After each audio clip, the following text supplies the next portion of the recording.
അസ്സലാമു അലൈക്കും വറഹ്മത്തുള്ളാഹി വബറകാതുഹു.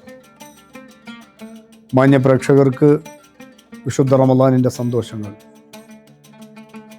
വിശുദ്ധ റമളാൻ നമ്മെ പടച്ച തമ്പുരാനിലേക്ക് കൂടുതൽ അടുപ്പിക്കുകയാണ് എന്ന് നമ്മൾ പറഞ്ഞു. അള്ളാഹു എപ്പോഴും നമ്മുടെ കൂടെയുണ്ട് എന്നുള്ള ചിന്ത വർദ്ധിപ്പിക്കുകയാണ് നോമ്പ് യഥാർത്ഥത്തിൽ ചെയ്യുന്നത്. നോമ്പുകാരനായിരിക്കെ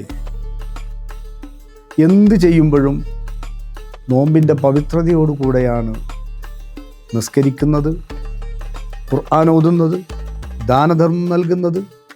ഇതെല്ലാം സെപ്പറേറ്റ് സൽക്കർമ്മങ്ങളായിരിക്കെ തന്നെ നോമ്പുകാരനാവുക കൂടി ചെയ്യുമ്പോൾ രണ്ട് ഗുണവും ഒന്നിച്ച് ലഭിക്കുകയാണ്.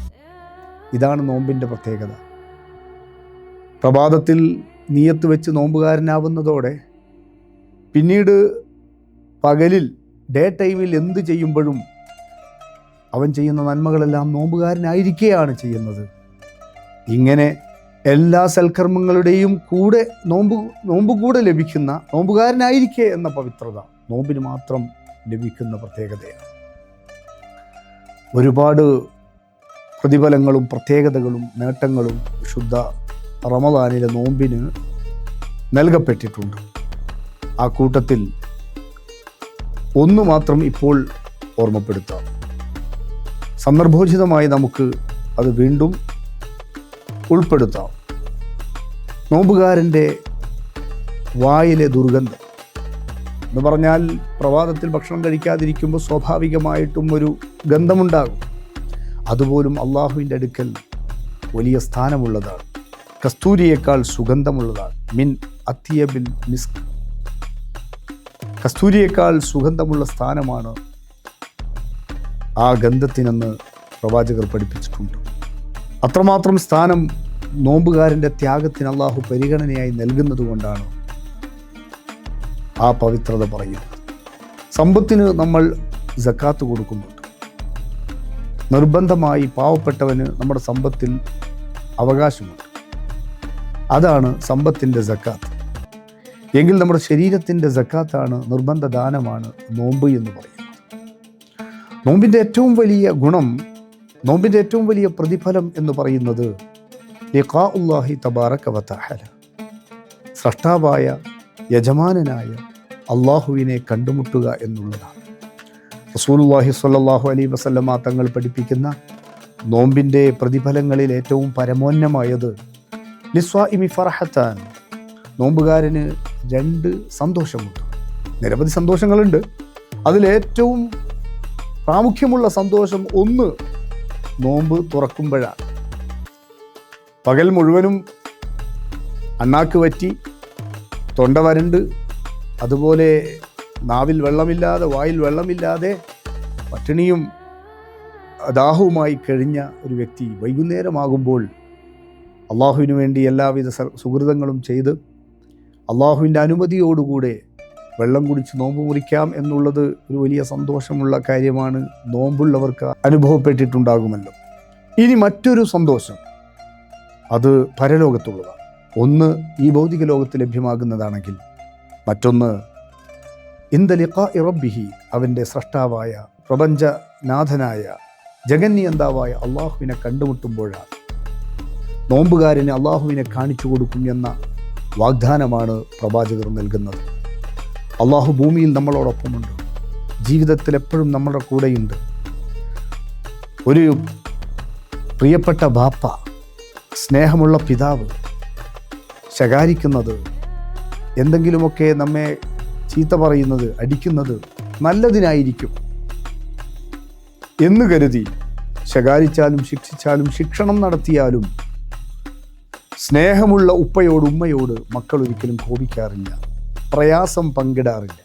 അതുപോലെ തന്നെ നമ്മെ പടച്ചു പരിപാലിച്ച് സൃഷ്ടിച്ച് സർവ്വ സൗകര്യങ്ങളും നൽകിക്കൊണ്ടിരിക്കുന്ന ഉടയതമ്പുരാൻ ഒരുപക്ഷെ നമുക്ക് രോഗം തന്നാലും ദാരിദ്ര്യവും പ്രയാസവും ഒക്കെ പരീക്ഷണമായി ചില ഗുണങ്ങൾ മുൻനിർത്തി നൽകിയാൽ പോലും അവനോട് എപ്പോഴും നമുക്ക് സ്നേഹമുണ്ടാവണം. അള്ളാഹു നമ്മെ എപ്പോഴും സ്നേഹിച്ചുകൊണ്ടിരിക്കുകയാണ്. അതുകൊണ്ട് തന്നെ എപ്പോഴും എൻ്റെ കൂടെ റബ്ബുണ്ട് എന്ന ചിന്ത അത് വർദ്ധിപ്പിക്കുകയാണ് നോമ്പ് കാലത്ത്.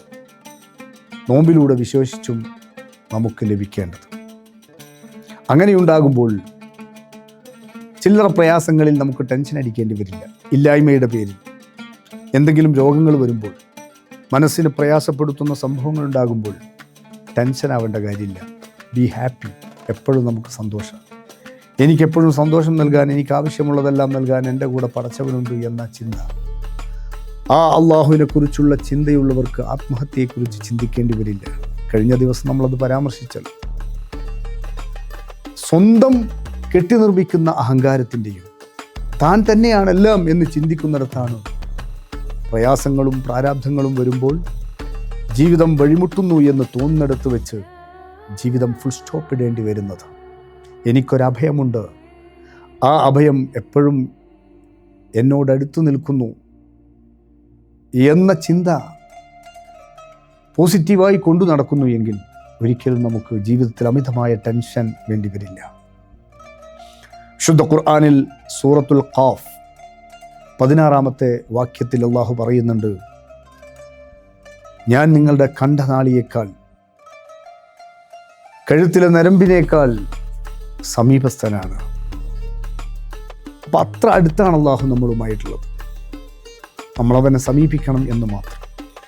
സുഹൃതങ്ങളുമായിട്ടാണ് നമ്മൾ അള്ളാഹുവിനെ സമീപിക്കേണ്ടത്. അള്ളാഹു നൽകുന്നതെല്ലാം എനിക്ക് നല്ലതിന്. അള്ളാഹു എപ്പോഴും എന്നെ സ്നേഹിക്കുന്നവനാണെന്ന ചിന്ത വളർത്തി അവൻ്റെ കാരുണ്യത്തെക്കുറിച്ചുള്ള പ്രതീക്ഷയാണ് നമ്മെ ജീവിപ്പിക്കേണ്ടത്. റബ്ബിൻ്റെ കാരുണ്യത്തെക്കുറിച്ചുള്ള പ്രതീക്ഷ നമുക്ക് ജീവിതത്തിന് വലിയ സന്തോഷവും വിജയവും നൽകും. അങ്ങനെ ഉണ്ടാകുമ്പോൾ ചില്ലറ പ്രയാസങ്ങൾ, പരാതികൾ, നെഗറ്റീവ് നമ്മുടെ ജീവിതത്തിൽ കുറഞ്ഞു വരികയും പോസിറ്റീവ് കൂടി വരികയും ചെയ്യും. ജീവിതത്തെ ഗൗരവമായി സമീപിക്കുകയും വിഷയങ്ങളെ ഈസിയായി കൈകാര്യം ചെയ്യുകയും ചെയ്യുന്ന രീതിയാണ് നമ്മുടെ ജീവിത വിജയത്തിന് ഏറ്റവും അഭികാമ്യം. പരാതികൾ പരതി നടക്കാൻ പാടില്ല. മനുഷ്യൻ എപ്പോഴും നല്ലത് മാത്രം, വന്നു ബിൽ മുഅ്മിനീന ഖൈറ, എല്ലാവരെക്കുറിച്ചും നല്ലത് വിചാരിക്കുക. പരമദൃഷ്ടിയ വല്ല തെറ്റും പരാതിയും അവൻ തൻ്റെ ശത്രുവാണെന്ന് തോന്നിയാൽ പോലും അതിന് ന്യായങ്ങൾ കണ്ടെത്തി അവനെ മിത്രമാക്കി മാറ്റാനാണ് ശ്രമിക്കേണ്ടത്. എല്ലാറ്റിലും പരാതിയും പരിഭവവും കാണുന്ന ആളുകൾക്ക് ജീവിതത്തിൽ സന്തോഷമുണ്ടാവില്ല, പോസിറ്റീവായി ജീവിക്കാൻ കഴിയില്ല, എനർജി ഉണ്ടാവില്ല പ്രവർത്തനങ്ങളിൽ. നോക്കൂ, നിങ്ങൾ എന്ത് പ്രയാസം കാണുമ്പോഴും അതിലുള്ള ഒരു പോസിറ്റീവ്നെസ്, സന്തോഷം കണ്ടെത്താനുള്ള ശ്രമമാണ് നമുക്കുണ്ടാവേണ്ടത്. ഒരു ഭാര്യ ഭർത്താവിന് ഹാഫ് ഗ്ലാസ് ചായ കൊടുക്കുന്നു, അല്ലെങ്കിൽ ദാഹിച്ചെത്തിയപ്പോൾ അര ഗ്ലാസ് വെള്ളം നൽകുന്നു. സ്വാഭാവികമായും മനുഷ്യൻ ചിന്തിക്കുക, അര ഗ്ലാസ് അല്ലേ ചായ തന്നുള്ളൂ, എനിക്ക് അര ഭാഗമല്ലേ വെള്ളം കിട്ടിയുള്ളൂ. അല്ല, എനിക്ക് ഹാഫ് ഗ്ലാസ് എങ്കിലും ഈ സമയത്ത് ചായ ലഭിച്ചല്ലോ എന്ന നല്ലൊരു ചിന്ത, അതാണ് പോസിറ്റീവ്. ഒന്നുമില്ലെങ്കിൽ ഞാൻ പ്രയാസപ്പെട്ടു പോകുന്നിടത്ത് എനിക്ക് അര ഗ്ലാസ് വെള്ളം കിട്ടി, ദാഹം മാറിയല്ലോ എന്ന് ചിന്തിക്കുമ്പോൾ പരാതിയില്ല, പ്രയാസങ്ങളില്ല, വഴക്കിനോ ദേഷ്യപ്പെടാനുള്ള അവസരങ്ങളില്ല. ലാ തഗ്ളബ്, അനാവശ്യമായി ദേഷ്യപ്പെടരുത്. ലാ തഗ്ളബ്. ഒരു ഉപദേശം ഇസ്ലാമികമായി എനിക്ക് നൽകുമോ എന്ന് ചോദിച്ചു വന്ന അനുചരനോട് മുത്തുനബി സല്ലല്ലാഹു അലൈഹി വസല്ലമ തങ്ങൾ പറയുന്നുണ്ട്, അനാവശ്യമായി കോപിക്കരുത്. അത് നിനക്ക് പ്രഷർ ഉണ്ടാക്കും, ടെൻഷൻ ഉണ്ടാക്കും, ജീവിതത്തിൻ്റെ സുഖത്തേക്കെടുത്തു. മൂസാ നബി അലൈഹി സ്വലാത്തു വസ്സലാം പ്രമുഖനായ പ്രവാചകനാണ്. വിശുദ്ധ ഖുർആൻ പലയിടത്ത് ആവർത്തിച്ചു പേരു പറഞ്ഞ സംഭവങ്ങൾ വിവരിച്ച മൂസ നബി അലൈഹി സ്വലാത്തു വസ്സലാം തൻ്റെ അനുയായികളോടൊപ്പം ഒരിക്കൽ യാത്ര ചെയ്തുകൊണ്ടിരിക്കുമ്പോൾ ഒരു പ്രത്യേക സ്ഥലമെത്തിയപ്പോൾ അനുചരന്മാരെല്ലാം മൂക്ക് പിടിച്ചു. അവിടെയുള്ളൊരു സഹിക്കാൻ പറ്റാത്ത ദുർഗന്ധത്തിൻ്റെ പേരിലാണ് അവരെല്ലാവരും മൂക്ക് ശക്തമായി അമർത്തിപ്പിടിച്ചു. നോക്കുമ്പോൾ ഒരു മൃഗം ചത്തു കിടക്കുന്നുണ്ട് അവിടെ. ദിവസങ്ങളായി ചത്തും മലച്ച ആ മൃഗത്തിൻ്റെ ദുർഗന്ധമാണ് ഇവരെ പ്രയാസപ്പെടുത്തിയത്. മൂസ നബി അലൈഹി സ്വലാത്തു വസ്സലാം ആ പ്രയാസം കാണിച്ചില്ല, തൻ്റെ മുഖത്തിലോ ഭാവത്തിലോ ഇല്ല. പിന്നീട് പറയുന്നത്, നോക്കൂ, ആ ചത്തു കിടക്കുന്ന മൃഗത്തിൻ്റെ മുൻനിരയിലെ പല്ല് എന്തുമാത്രം സൗന്ദര്യമുള്ളതാണ്. പല്ലിങ്ങനെ പുറത്ത് കാണുന്നുണ്ടായിരുന്നു. ആ പല്ലുകൾക്ക് എന്ത് സൗന്ദര്യമാണ്. നോക്കൂ നിങ്ങൾ, ആ ദുർഗന്ധമെന്ന അതൃപ്തിയെ, നെഗറ്റീവിനെ വകഞ്ഞുമാറ്റി പോസിറ്റീവിനെ കാണാൻ ശ്രമിക്കുകയാണ് മഹാനായ മൂസാ നബി അലൈഹിസ്സലാത്തു വസ്സലാം. ഇങ്ങനെ എല്ലാറ്റിലും നല്ലത് കാണാൻ ശ്രമിച്ചാൽ നമ്മുടെ വ്യക്തി ജീവിതം വികാസമുള്ളതാകും, കുടുംബജീവിതം മെച്ചപ്പെടും, സമൂഹത്തിൽ നമുക്ക് നല്ല സ്ഥാനങ്ങൾ ലഭിക്കും, ആരോടും പരിഭവപ്പെടാതെയുള്ള സൗഹൃദങ്ങളും സാമൂഹ്യ ബന്ധങ്ങളും കെട്ടിപ്പടുക്കാൻ കഴിയും. എല്ലാറ്റിലും പരിഭവവും പരാതിയും കാണുന്ന ആളുകൾക്ക് അതിനു മാത്രമേ നേരമുണ്ടാവുകയുള്ളൂ.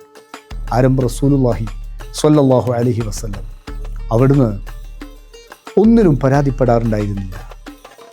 തൻ്റെ വീട്ടിൽ അതിഥിയായി വന്ന ഒരു പ്രിയപ്പെട്ട കൂട്ടുകാരൻ, അദ്ദേഹം തൻ്റെ മദാനിയായി അല്ല, ജൂതനാണ്. ഒരു ദിവസം ഞാൻ അങ്ങയോടൊപ്പം അതിഥിയായി കഴിയട്ടെ എന്ന് രാത്രിയിൽ വന്ന് ചോദിക്കുന്ന ജൂത സഹോദരന് വീട്ടിൽ ഇടം നൽകുകയാണ് പ്രവാചകർ.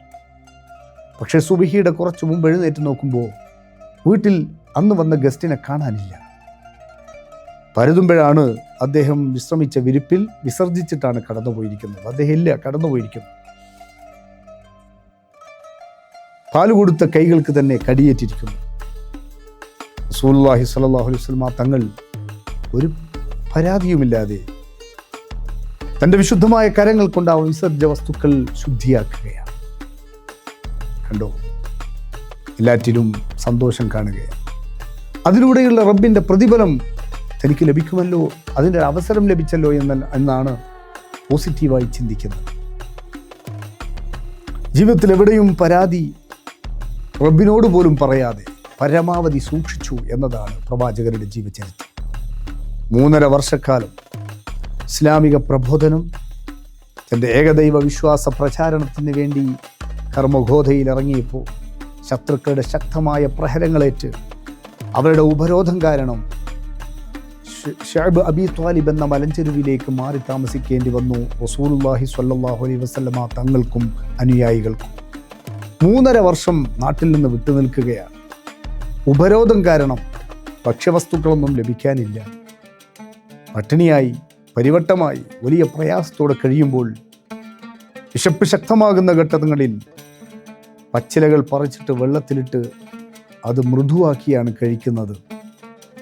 ആഴ്ചകളോളം ഭക്ഷണം കഴിക്കാത്തതിൻ്റെ പേരിൽ വിസർജ്യം പോലുമില്ല. മൃഗങ്ങൾ വിസർജിക്കുന്നത് പോലെ വിസർജിക്കേണ്ടി വരികയാണ് മുത്തുനബിയും സ്വഹാബത്തും. അത്ര കഠിനമായി പ്രയാസങ്ങളും ത്യാഗങ്ങളും ഉള്ളിലൊതുക്കി ജീവിക്കുന്ന ആ 3 വർഷം പോലും റസൂലുള്ളാഹി സ്വല്ലല്ലാഹു അലൈഹി വസല്ലമ തങ്ങൾ തനിക്ക് ഈ പ്രയാസം തന്ന ശത്രുക്കൾക്കെതിരെ പ്രതികരിക്കുകയോ പ്രപഞ്ചനാഥനോട് അള്ളാഹുവിനോട് പരാതി പറയുകയോ ശാപത്തിൻ്റെ വാക്കുകൾ ഉതിർക്കുകയോ ചെയ്തിട്ടില്ല. ആ റസൂലുള്ളാഹി സ്വല്ലല്ലാഹു അലൈഹി വസല്ലമ തങ്ങൾ നമുക്ക് പഠിപ്പിച്ചു തരുന്നൊരു പാഠം, ജീവിതത്തെ പോസിറ്റീവായി ആക്സെപ്റ്റ് ചെയ്യുക. പ്രയാസങ്ങളും പ്രതിസന്ധികളും പരീക്ഷണങ്ങളുമൊക്കെ ജീവിതത്തിൽ വിജയിക്കുവാനുള്ള നല്ല മാർഗങ്ങളായി കാണാൻ ഉൾക്കരുത്തുണ്ടാവുക. ആ ഉൾക്കരുത്താണ് സത്യത്തിൽ ഒരു പകലിലെ വിശപ്പ് കൊണ്ട് അല്ലെങ്കിൽ ദാഹം സഹിച്ചുകൊണ്ട് തൻ്റെ ശരീരത്തിനെയും മനസ്സിനെയും തൻ്റെ ആത്മാവിനെയും പട്ടിണിയുടെ ഉരക്കല്ലിൽ ഉരച്ച് പരിശീലിപ്പിച്ചെടുക്കാൻ റമളാൻ നമുക്ക് നൽകുന്ന വലിയ മെസ്സേജ്. അതിനാവട്ടെ ഈ വിശുദ്ധ റമളാൻ നമ്മെ നല്ലൊരു പരാതികളില്ലാതെ നല്ല രൂപത്തിൽ ജീവിച്ച് എല്ലാറ്റിനെയും നന്നായി കണ്ട് സുന്ദരമായ ജീവിതം കെട്ടിപ്പടുക്കാൻ റമളാൻ നമുക്കെല്ലാവിധ സന്തോഷവും കാരണവുമാവട്ടെ എന്ന് പ്രാർത്ഥിച്ച് ആശംസിച്ച് നിർത്തുന്നു. ആഖിറു ദഅ്വാനാ അൽഹംദുലില്ലാഹി റബ്ബിൽ ആലമീൻ. എല്ലാവർക്കും സന്തോഷം നേർന്ന് വീണ്ടും കാണാം. അസ്സലാമു അലൈക്കും വറഹ്മത്തുള്ളാഹി വബറകാതുഹു.